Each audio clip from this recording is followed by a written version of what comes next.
So last week we talked about school and job, and I don't know if any of you, after maybe thinking about it this week, have any questions or comments. We can discuss that a little bit more if you want.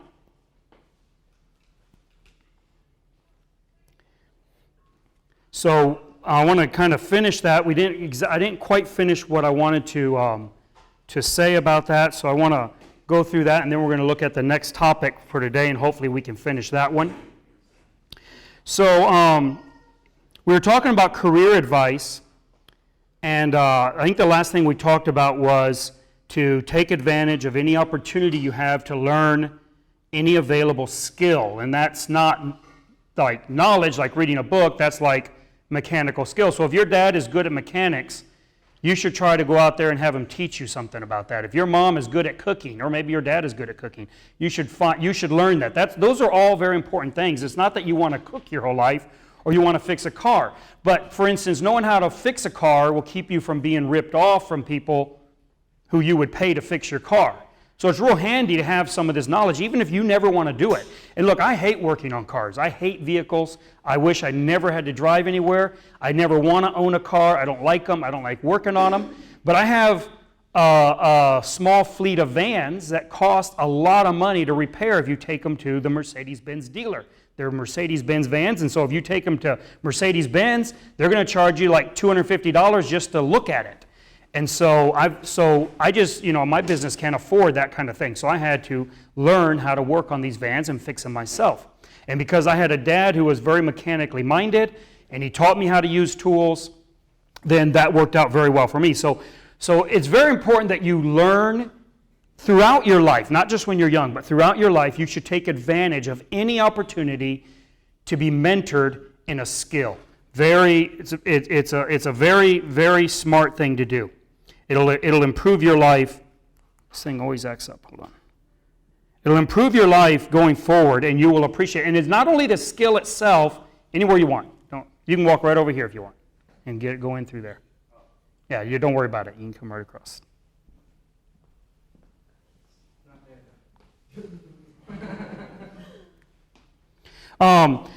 The skill itself isn't the only thing that you're advantaged by, but it's the abilities that the secondary abilities you gain. So when you learn how to, for instance, work on a car, you learn also how to use tools. So I work in construction and I hire people, and I find that many people I hire don't know basic skills of just how to use a tool.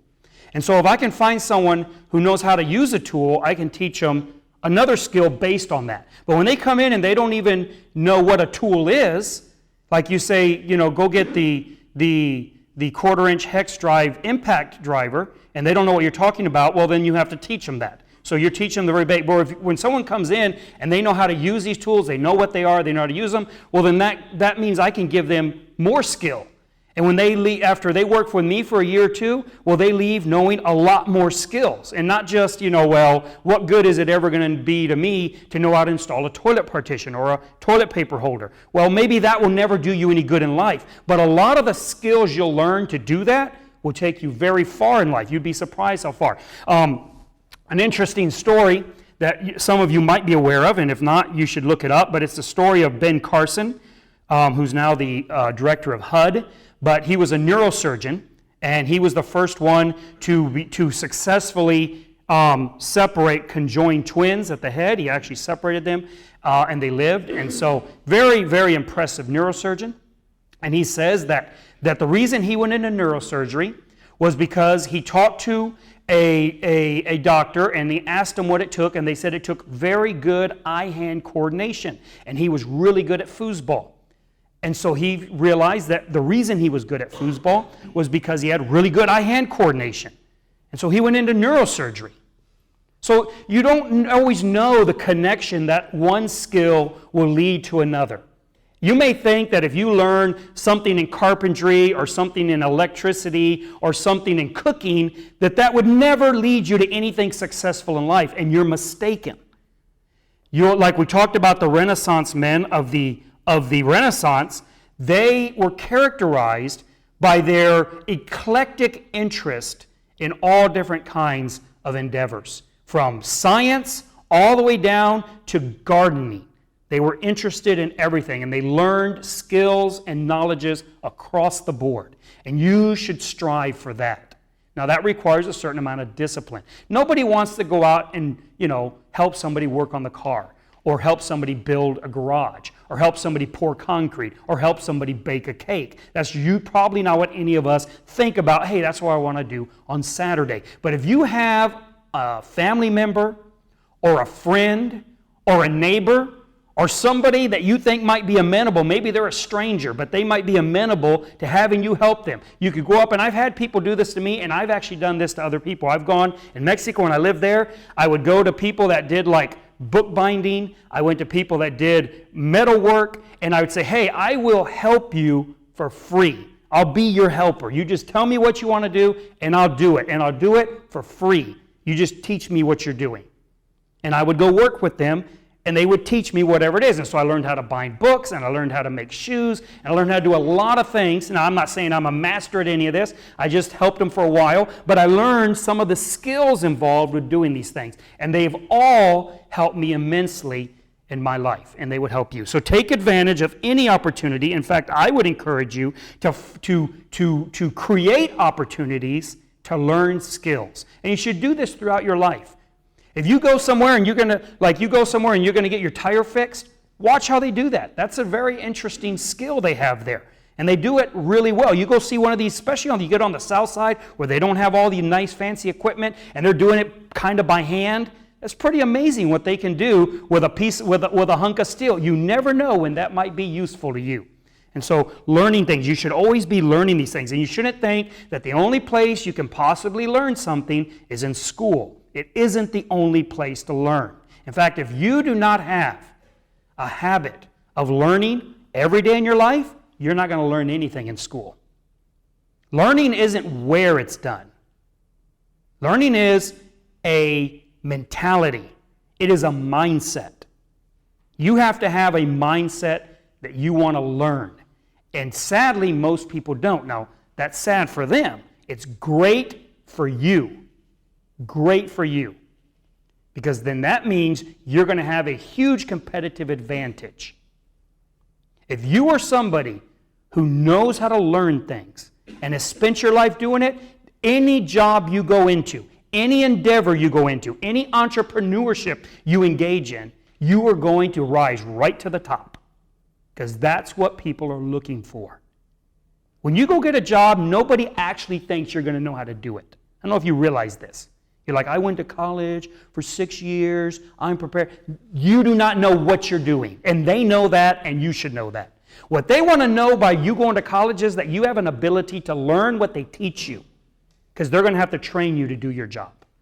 But if you can pick it up fast, you're going to rise right to the top. Very, very important in life. So take any advantage you can to learn any available skill. One thing I think would be very good, and I wish I could like tell everybody that I work for this and like teach this in colleges and stuff. But I think that if you're going to get a career or a degree in something, you should seek employment at all levels of that thing. So let's say you want to be an architect, because I deal a lot with architects. Problem with architects that I deal with is that almost all of them, with almost no exceptions, don't know what they're talking about. They think they can draw it on a piece of paper, and it has to happen. But I can draw a building floating in midair. It doesn't mean it's possible. But they've never actually built anything. They've never cut a piece of wood. They've never driven a nail. They don't understand the physical limitations. It's all book knowledge. They don't have any actual understanding of these things. And so they're very bad architects. They draw things that are impossible to implement or extremely costly. Very expensive. I was doing a job here at Alamo Heights, at the Alamo Heights Junior School, the new little addition they just put on over there. And the architect drew an elevator shaft that's in the middle of the lobby. So you can see it on all four sides. Goes up like a tower in the middle of the lobby. And then she drew it clad with glass marker boards. So she wanted us to glue or fasten glass marker boards all along 30 feet high glass marker boards. Now, first of all, the cost of that is outrageous. Each one of those costs like $4,000, and there's like 50 of them. So you can imagine how much money they spent on this. And then you got, and then when we got them all up, they decided, oh, that's not a very good idea. What happens if one of those breaks? Shatters. What happens if a kid throws something and it shatters and falls off the wall and then lands on kids down below? This is really a stupid design. But this is from somebody who had no idea of the practicalities of the material they were specifying. It had been done her a lot of good to have gone and worked in construction for a year. She'd been a lot better architect. So whatever field you're interested in, you should do as much as you can to try to get in and be involved at every level you can. I was just reading an article last night about the Tesla, the car company, and Elon Musk, who's their CEO and chairman. And when they were having delays and the Tesla 3 was having delayed and couldn't come out because of the paint, he went and took over the paint booth and was working and painting the cars and figuring out what the problem was with the paint job. When they were having manufacturing difficulties and something was wrong with the manufacturing line, he moved into the factory. He slept on the factory floor in a sleeping bag, they said, and worked with them figuring out why these aren't coming. This guy's worth $50 billion. The idea you might have of billionaires sitting around, rolling around naked in money, that's not what they're doing. That's what you see in movies. That isn't what happens in real life.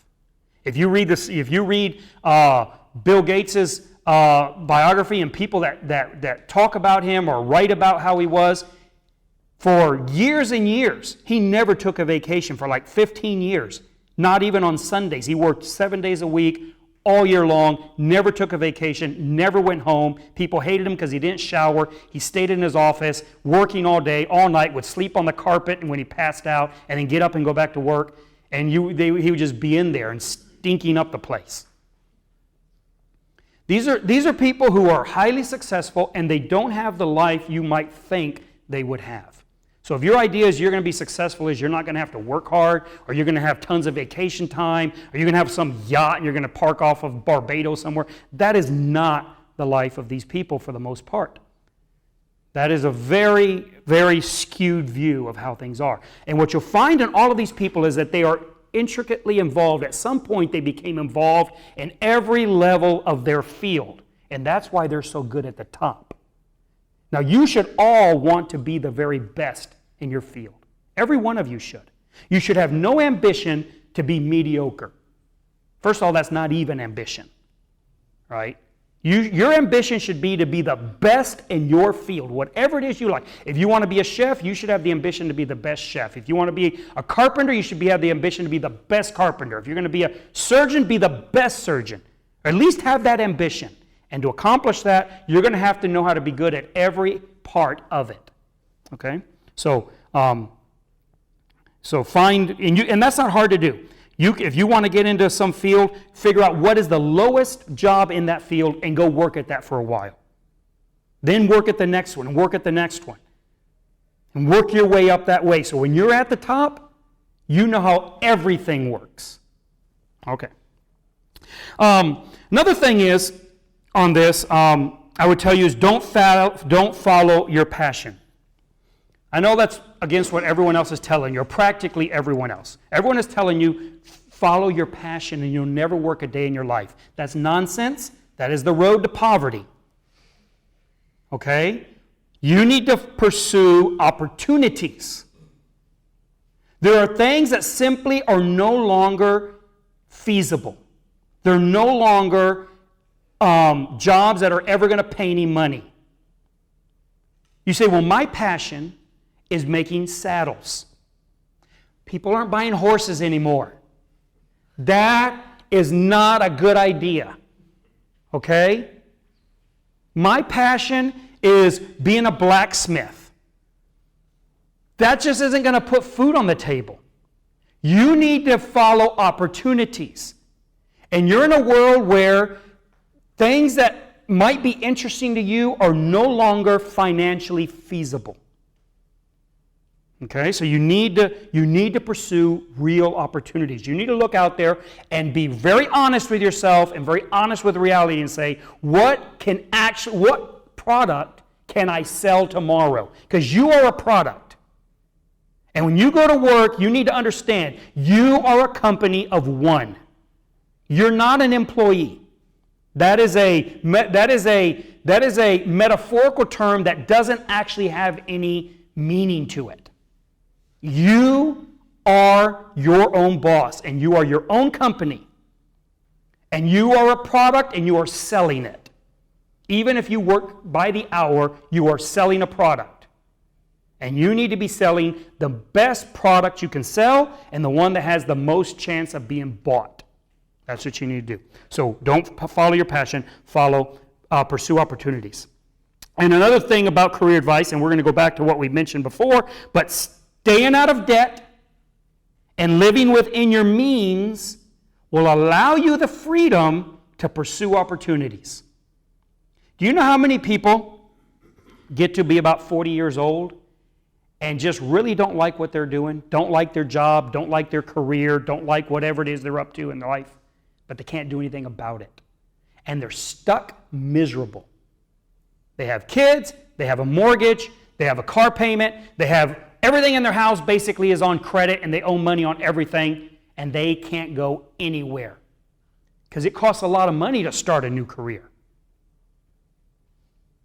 I have people that have asked me for a job, because where I'm at in construction, if you want to get into construction, I'm in one of the few fields that really makes money. For whatever reason. I don't know why. It's like electricians, plumbers, elevator guys, and us. We're the ones that actually make the most money in construction. Maybe HVAC. They do pretty well. But there's a few ones. Most of them, drywallers, painters, framers, concrete, there's no money in that. None. If you get into that, you're going to be poor. There's very little money in that. So people want to change, and they want to get out of their job and come work for me. But they're making about, let's say, $20 an hour. But they can't afford a pay cut. But I can't afford to pay them $20 an hour when they don't know what they're doing. They got to come work for me for a year at, say, $15 an hour or $14 an hour. And maybe after a year, if they've learned it, then maybe they'll be up to $25. But they can't wait that year.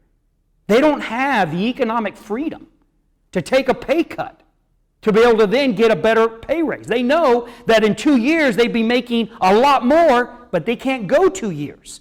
They need that $20 an hour, every day, because they have all this debt they have to service. So when you take on debt, when you buy a car in credit, when you buy a television on credit, when you buy a refrigerator on credit, when you go out to eat with your credit card, you are chipping away at your freedom. That is what you are giving away. And you'll never get it back. You will have opportunities come up that you know are better for you, and you'll have no way to get there because you burned the bridge to there. So you need to stay out of debt, and you need to live below your means. Always have money left over at the end of the month. Don't end the month with more month than money. Always have money left over, and save that money. And when opportunities come up and you're going to be looking for them, you're going to say, I hate this job I'm doing, but I could live on nothing for 5 years and get into a different field that I'm really interested in and pursue that opportunity. It'll give you a freedom like you cannot imagine. Live for that, okay? One more, let's see here. Yeah, that's all. So I'm going to give you a little bit of advice now. That's for like career advice. I'm going to give you some advice on just a job. Just going to work every day, how can you make that successful? Most people don't realize it, but you can be extremely successful in life with no career. You don't need a college degree. You don't need a career. You don't need a broad ambition of being, whatever in a great field. You can just go to work every day and be crazy successful in life. You really can. Just at any old job. Carpenter, McDonald's, mechanic, anything. You just name it. Any job in Texas, you can pick any job and be crazy successful in your life. How do you do that? Well, first off, if you would work 10 hours more a week than normal. So instead of working 40 hours a week, you work 50 hours a week. you're going to make 40% more money. So you work 14% more time and make 40% more money. You understand the math on that? It's incredible. You get 40% more money by staying just an hour and a half more a day. You're already there. You're already there. All you got to do is have a boss that says, hey, you can stay another hour and a half. You can come in a half an hour early and leave an hour late, and I'll pay you the overtime. You're already there. It will make almost no difference at all in your free time. You won't even notice it, and your paycheck will be 40% more every week. That's just a huge, huge pay raise right there. You know what the problem with most people is? They don't want to do that. They want to get there a little late and leave a little early. And then they wonder why they're poor. You cannot live on 40 hours a week. You just can't. You'll never get ahead in life. You have to put in that extra time because in the U.S. we have overtime laws. They have to pay it at time and a half. So everything over 40 is time and a half. So if you're making $20 an hour, when you stay the extra hour, now you're making $35 an hour. Or $30 an hour, sorry. So you went from 20 to 30, you got a $10 pay raise just for staying an extra hour. You didn't have to acquire any new skills. You didn't have to change jobs. You didn't have to get a promotion. All you have to do is stay 1 hour more and you're making $30 an hour. It's a huge pay raise. You stay 2 hours more, 3 hours more, you start putting in more time, work 50 or 60 hours a week when you're young, and all you have is energy, and you don't have that many brains, but you have a lot of energy. You have a lot of energy. That's what you have when you're young. When you get older, you start figuring things out, and now you have knowledge, but you don't have any energy to implement it. So you need to avail yourself of what you have when you're young, which is that energy. And you don't really have much of a life to worry about. You don't have lots of kids and grandkids and all kinds of things to take care of. I mean, you really don't have a lot. That's a huge advantage in many ways. And so you should be working all the hours they can give you. And if your employer doesn't like to pay overtime and wants to send you home when you hit 40, go find someone else. You need to find a job that wants to pay overtime, and they're out there. There are jobs out there that say, we will let you work as many hours as you want. Great. Fantastic. You can double your paycheck by working 50, 55 hours, 60 hours a week. You can double your paycheck. And you think, oh, that's so much time. That is not much time. That's about 11 hours a day, 5 days a week. That's not even working weekends. That's crazy. So, do that. Another job advice for you is you need to look for an uncommon match for your skills. So if you have certain skill and you go into a job where most people with those skills go into, well, you're going to be competing with people who are probably better than you. Statistically speaking, you're probably not the best person there. So you're going to be like, you're not going to be at the top. But if you can find somewhere where people with your skills don't normally go, and your skills actually, even though people don't realize it, are actually very well suited for that job, you're going to be the best one there. That's kind of what happened with me. So I'm a computer programmer. I think that way, and so I go into installing toilet papers. Now, that doesn't seem like a skill set that would be very good for there. But I found that certain things that make me a halfway decent programmer, make me a really great toilet paper installer. So I'm very good at that. In fact, I'm the best person I've ever met. In all modesty. I mean, we install so many more than anyone else. And it's not because I'm like Superman. It's just because I have certain skills that the people I'm competing against don't have. They just don't have it. For instance, I can make a software package that will tell me exactly where the toilet papers need to be installed, which ones haven't been installed, why they haven't been installed, and when they ask me, hey, tell me which ones are wrong, instead of going and walking the entire 8-story building to count them, I can just hit a button and it'll email it to them. Well, that people wouldn't think, well, that's really a skill that would help you installing these things. It helps a great deal. And so every one of you have unique skills. They're unique in a sense. But if you go into a field where other people have them, you might not be very good there. But if you can find something where you can apply your knowledge, your skill, your ability, and nobody else is doing it or can do it there, well, you're number one. You're number one. And they're going to pay you more. I get paid roughly twice what any of my competitors get paid for doing the same work, because we're that much better at it. That's what you need to find. You need to find a place where you are that much better than everyone else. So, if I'm semi-good at basketball and I go try to get the NBA, well, I'm not even going to make it. Right? But if I can take those skills and go into something else, give you an example. A long time ago, we met a crew of people who were installers of that pink insulation they put in the walls of apartments and houses. But they were all like 6'11". Tall. They're super tall guys. Like a whole crew of them. It was crazy. Well, where they found each other, maybe they're brothers, I don't know. But they're all like 6'11", 7 foot. And we're thinking, why don't they go play basketball, right? Well, not everyone who's 7 foot tall can play basketball. Actually, it's not just height that matters. Those NBA players that are tall, they are extraordinarily skilled. Well, these guys didn't have that skill. But you know what they could do? They could hang insulation and they didn't need a ladder. Now, if you don't realize the difference, that means they can put up twice as much insulation in a day. It means they double what everyone else can do. So that's what they're doing. And they're killing it. Killing it.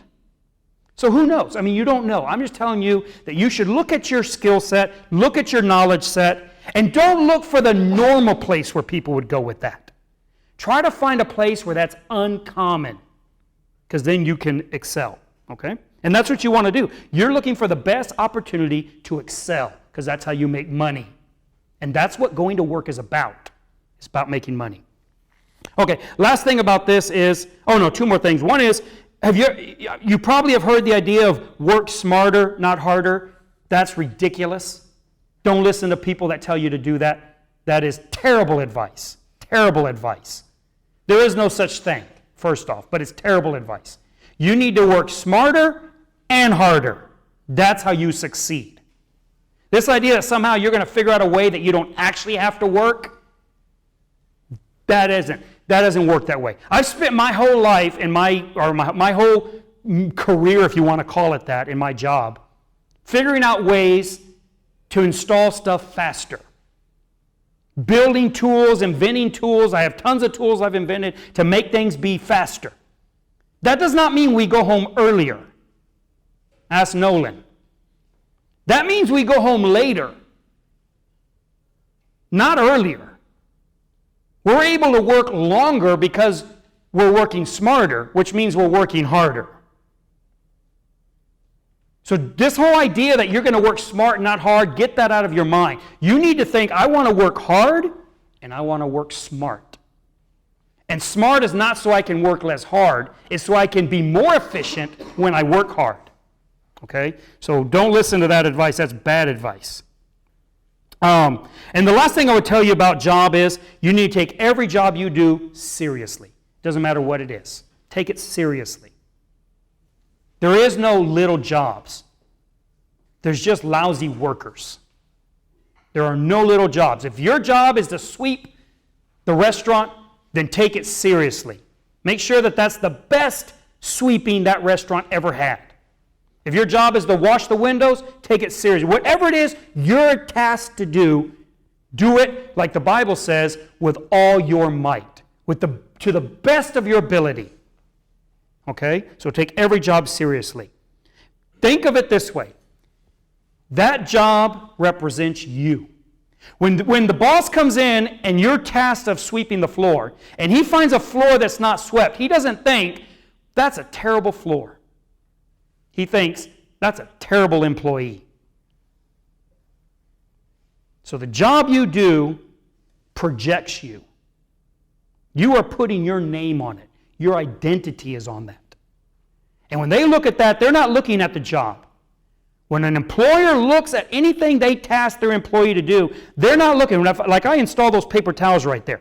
So if I look at that and that's crooked or it's not level and Nolan did it, he installed it, and I come in and I look at that stuff, I don't think anything about the paper towel. All I see is Nolan's face on it. It's crooked all over. That is how an employer looks at things. So you want them to look at any job you do and see you on it. And think about that. Imagine if you actually signed your name to it, like artists sign a piece of art or directors put their name on a movie. I mean, imagine if you actually write your name, if you're a concrete guy and you wrote your name on every sidewalk. Well, you'd probably want that sidewalk to be a little better. So do every job you do as it reflects you. Okay? Are there any questions about that on this on job and school or comments? No? All right.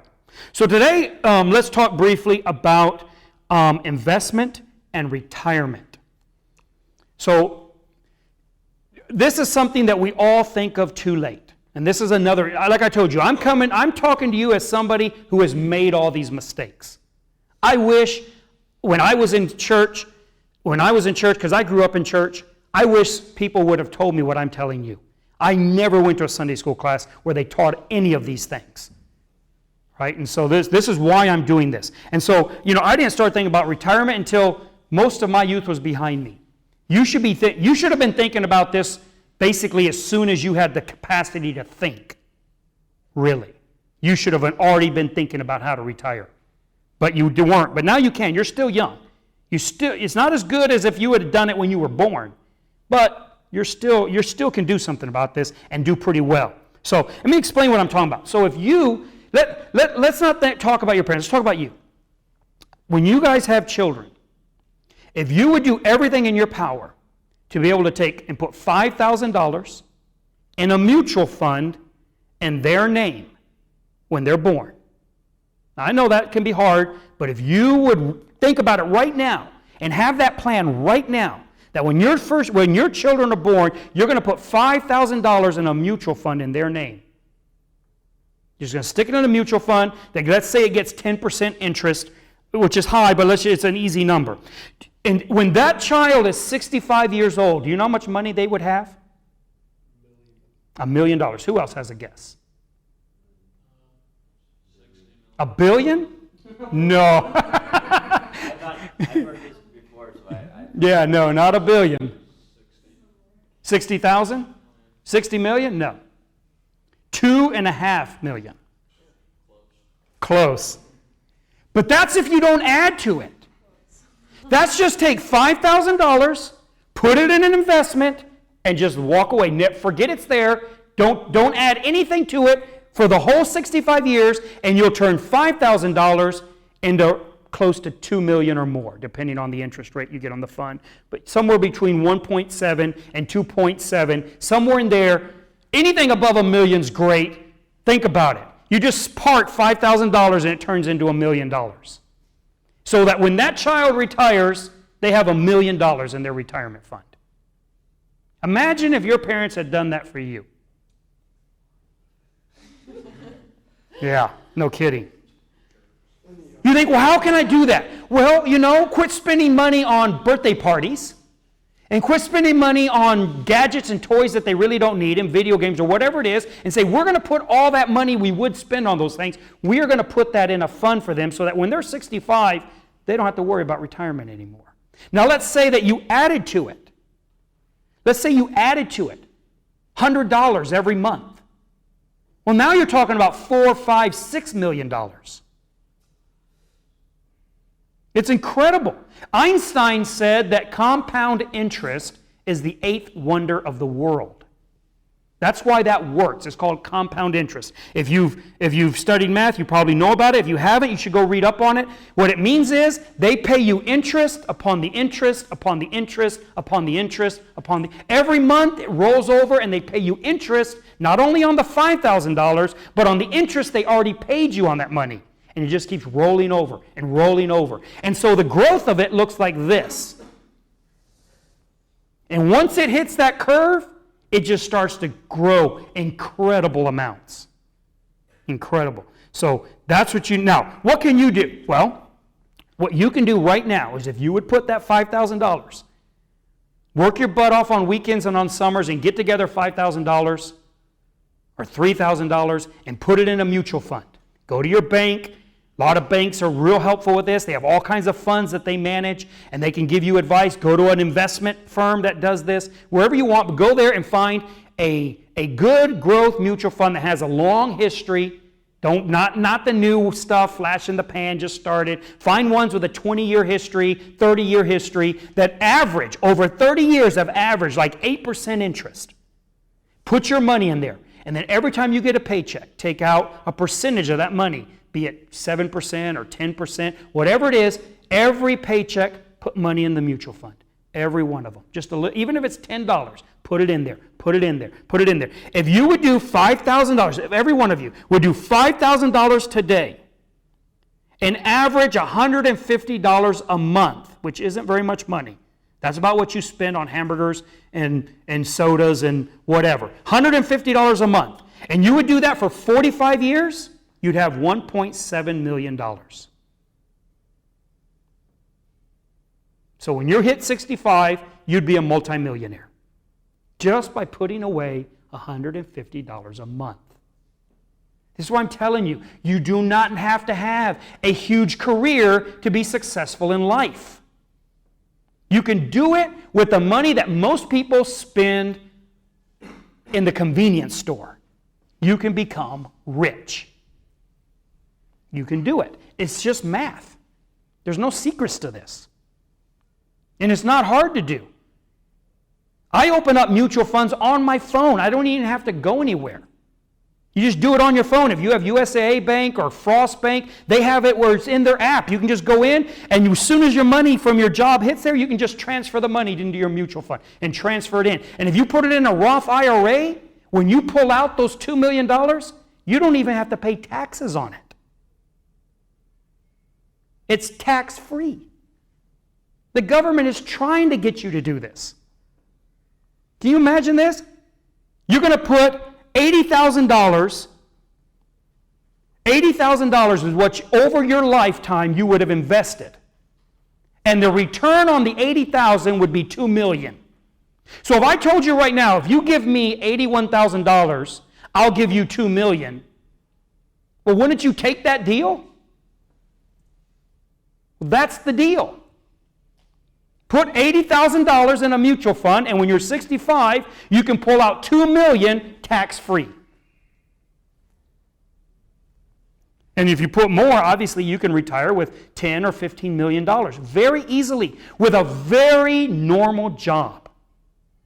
You don't have to make, but say $50,000 or $60,000 a year to retire with a $10 million retirement fund. Now, it just takes some discipline. But I want you to understand a few things about this. First off, people talk wrong about investment. Things are not investments. So a car is not an investment. How many times have you heard people say when they buy a new car, they go, yeah, we think we made a good investment. That's not an investment.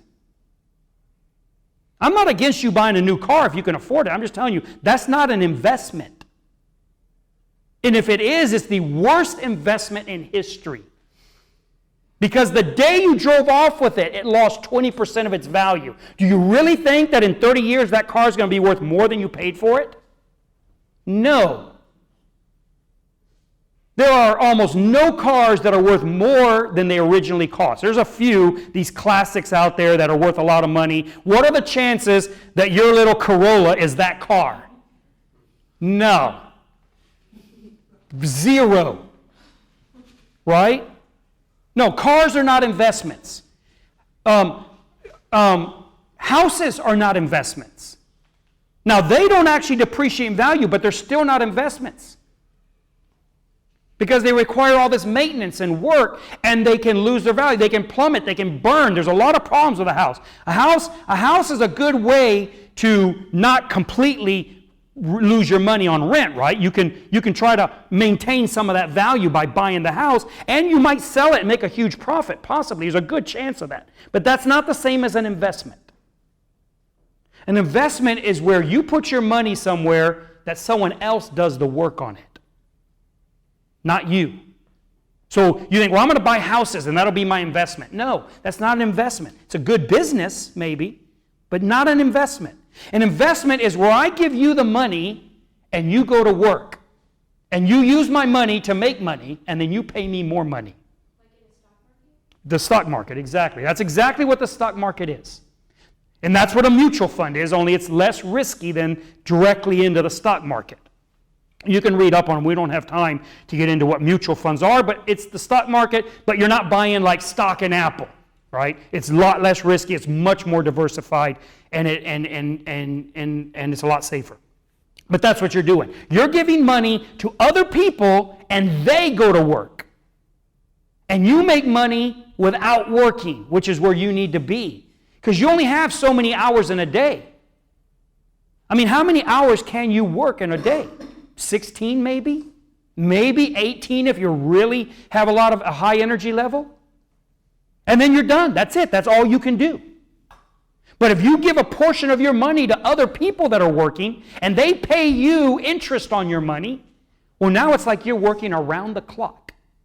Your money is working for you. It's called passive income. And that's what you need to try to get into. And you think, well, only rich people can do that. No, that is a lie. You can do it right now. You can open a mutual fund with as little as $500. If you can put together $500, you can open a mutual fund. Now, the better funds require like $2,000, $2,500. Some of them are $3,000. That's about the highest I've seen is about $3,000, which isn't very much money. But you can get started with $500 today. Or if you don't have the app, you can do it on Monday when you go to the bank. And you can just start putting the money in, $10 a day, $10 a day. You know what? You can go back and you can find people who have done this that are multimillionaires. I teach all this stuff in Mexico in a Bible school that I run every year. I have a week-long Bible school that I do in Mexico. And one of the things we teach in that Bible school is this same thing I'm talking to you guys about debt.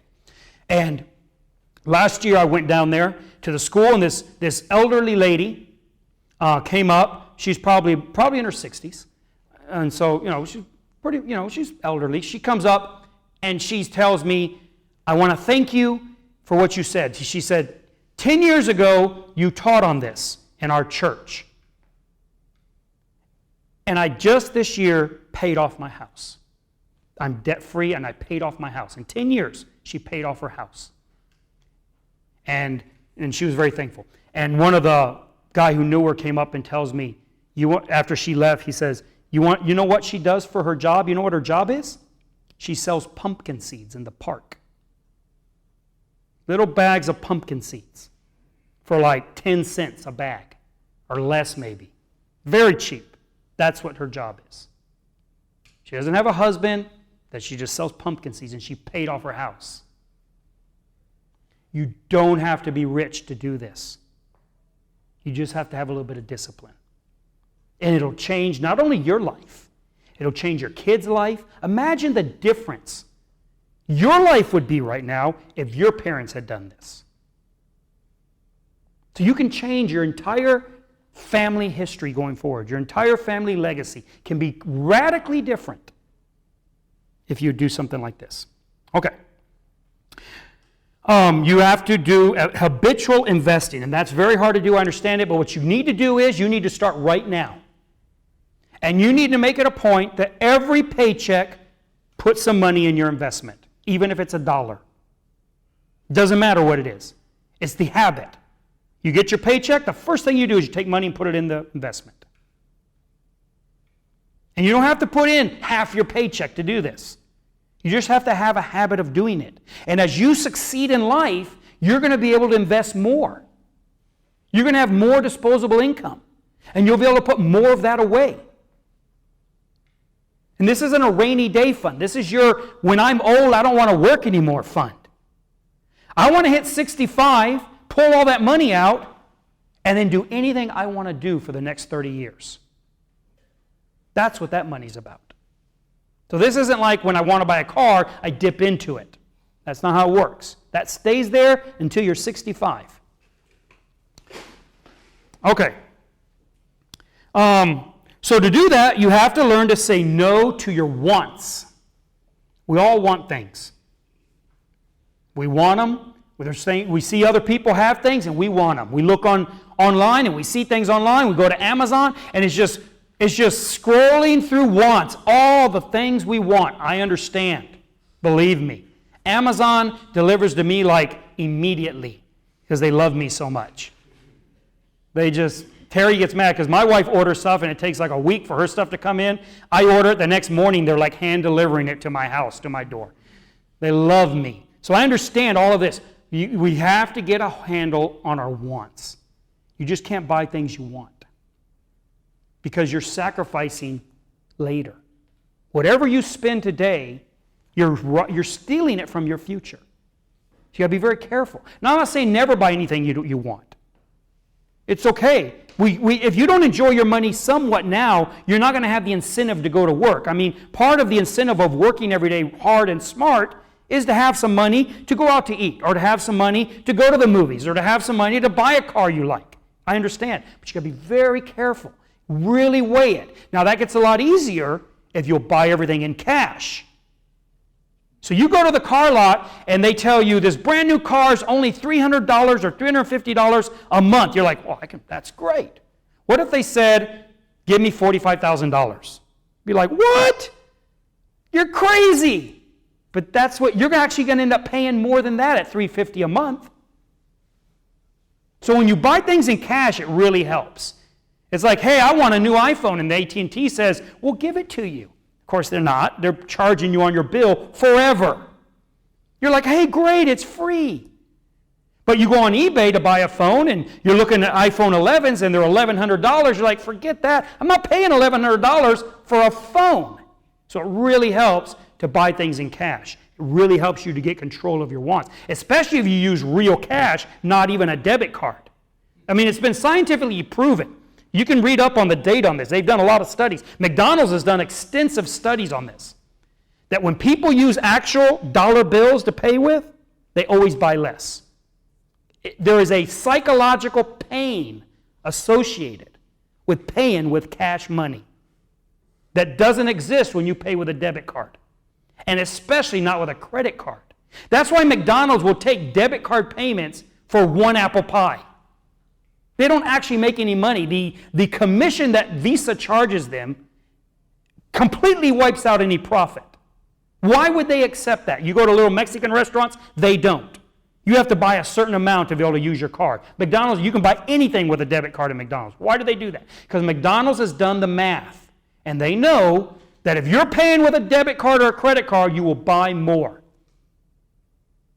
You'll say, give me the number one, make it a large fry and a large drink, give me a small shake and an apple pie. But if you're paying in cash and you're actually putting that money on there, you're like, you know what? I'll take the medium that it comes with and I'll get up and get my refills. So when you pay with cash, it really reinforces that. So if you have trouble with getting your wants in control, don't use debit cards. Use cash. Carry around dollar bills and pay everything in cash, even though it's a pain, and you'll find yourself buying and spending a lot less money. A lot less. All right? Have to do that. And the last thing I would tell you, and we'll end with this, is that you need to learn to not self-identify with your belongings. You are not your clothes. You are not your car. You are not your house. That's not who you are. And a lot of times we think that of ourselves. So we want to look our best. We want to drive our best. We want to live our best. So people will think of us as being the best. That's not who you are. The studies have been done, and they're very clear. When you look at these huge houses, these million-dollar houses, statistically speaking, nobody living in those houses is a millionaire. They're up to debt to their eyeballs. Statistically speaking, the millionaires in your city and your neighborhood around you, you don't even know who they are. They live in a $300,000 house, statistically. They drive a used Toyota, and they wear a Timex watch. Statistically, there's a book called The Millionaire Next Door where they did statistical studies in America of who the millionaires are. And statistically speaking, that's who a millionaire is in your neighborhood. He is your neighbor and you don't know it because he dresses like you or worse. He drives like you or worse. His house is worth what yours is worth or less. But he has multi-millions of dollars in the bank. And that's because he didn't invest everything in his image or in her image, in the way people perceive them. So that's what you need to get away from, okay? Any other questions? Comments? All right.